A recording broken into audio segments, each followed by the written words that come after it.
প্ৰথমতে সকলোকে নৱবৰ্ষৰ শুভেচ্ছা জ্ঞাপন কৰিছোঁ আৰু এই মুহূৰ্তত মই উপস্থিত আছোঁ বজালীৰ গাড়ী সত্ৰত আৰু ইয়াত এগৰাকী উদ্যমিতা দেখুৱাইছে এগৰাকী ব্যক্তিয়ে তেখেতে আচলতে বিগত বছৰসমূহত বিভিন্ন প্ৰান্তত এনেধৰণে পৰিৱেশৰ লগত জড়িত হৈ আছে আৰু পৰিৱেশক সজাগ কৰাৰ এক ৰাইজক প্ৰচেষ্টা হাতত লোৱা পৰিলক্ষিত হৈছে। এগৰাকী হৈছে মনোজ শৰ্মা, তেখেতৰ পৰা জানিব বিচাৰিছোঁ। দাদা, প্ৰথমতে নৱবৰ্ষৰ শুভেচ্ছা জ্ঞাপন কৰিছোঁ। আপোনাৰ প্ৰচেষ্টাত আচলতে 7 বিঘা মাটি সামৰি লৈ কেনেধৰণে প্ৰকৃতি সুৰক্ষা দি আহিছে আচলতে মই মানে ইয়াতে ভাবিলো কি পিছফালেতো মানুহবিলাকৰ কল গছনিয়ে থাকে, গতিকে মই ভাবিলো ইয়াত অলপ গছ গছনি ৰুই অলপ পৰিৱেশটোৰ ভাৰসাম্যতা ৰক্ষা কৰিম।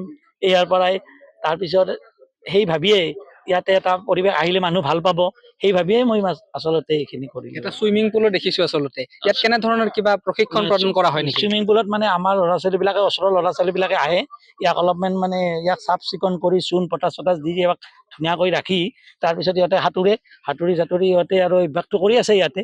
চৰকাৰৰ বিভিন্ন পদক্ষেপ লোৱা দেখিবলৈ পোৱা যায় এনেধৰণৰ পৰিৱেশ কৰ্মীসকলৰ মাজত, কিন্তু আপুনি এনেধৰণৰ চৰকাৰৰ কিবা সা সুবিধা আচলতে লাভ কৰিছে নে নাই, বা আপুনি ইয়াত যিখিনি খৰচ কৰিছে এইখিনি কেনেধৰণে কৰি আছে? এইটো আমাৰ দাদা আছে, আমি লগ হৈ চবখিনি আমাৰ ফেমিলিৰ মানুহে লগ হৈ কৰিছোঁ ইয়াতে।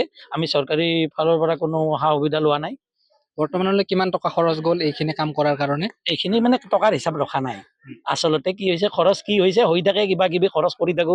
ইয়াৰ হিচাপ যিহেতু কাকো দিব লগাই নাই, গতিকে সেইকাৰণে আৰু ইয়াত হিচাপ ৰখাৰ কোনো কথা মই ভবাও নাই কোনোদিনো।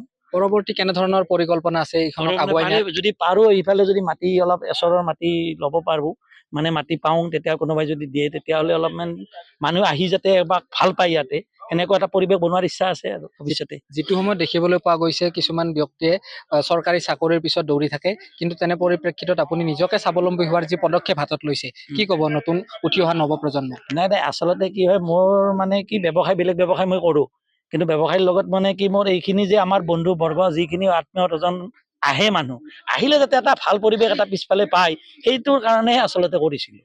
আজি আপোনাৰ বাসগৃহত এটি প্ৰতিমূৰ্তি উন্মোচন হৈ গ'ল। কি প্ৰতিমূৰ্তি আচলতে কোনে আহিছিল? এইটো মানে প্ৰতিমূৰ্তিটো আছিল আমাৰ আটাৰ, ৰামনাথ শৰ্মা মুক্তিযুঁজাৰু আছিল। সৰুৰ পৰা শুনি থাকোঁ আটাই বিৰাট মানে চাৰিওফালে কাম চাম কৰিছিল, বহুত আন্দোলনৰ সময়ত বহুত জেল খাটিছিল। তাৰমানে আমাৰ পেহী জেলত থাকোঁতে আমাৰ এজন পেহীৰ মানে মাজু ছোৱালীজনৰ বিয়া হৈছিল, মানে মেম্বাৰবিলাকে লগ হৈ বিয়া দিছিল। গতিকে সেনেকুৱা এটা পৰিৱেশ, আটাৰ সেই ঘটনাটো শুনি থাকি মোৰ মনত বিৰাট ভাবে, আটাৰ এটা ভাল প্ৰতিমূৰ্তি, ঠিক তেনেকুৱা প্ৰতিমূৰ্তি বনোৱা মানুহ পোৱা নাছিলোঁ। কিন্তু প্ৰদীপ পাল বুলি এজন নলবাৰীৰ কৰ্মকৰ্তা আছিল, তেখেতে ক'লে যে মই বনাই দিম, কিন্তু মানে যিমান পাৰোঁ চেষ্টা কৰিম। সেইমতে লৈ মানে পালদাৰ কথাখিনি লৈ মানে মূৰ্তিটো বনালোঁ। পাছত নৱপ্ৰজন্মক কি আহ্বান জনাব এনেধৰণৰ সংস্থাপন নিজে যদি আচলতে কৰি ল'ব পাৰে? আচলতে আমাৰ কি হয়, আজিকালি মা দেউতাক আমাৰ মানে যিখিনি সন্মান দিব লাগে আমি অলপ পাহৰি যোৱা হেন লাগে মোৰ।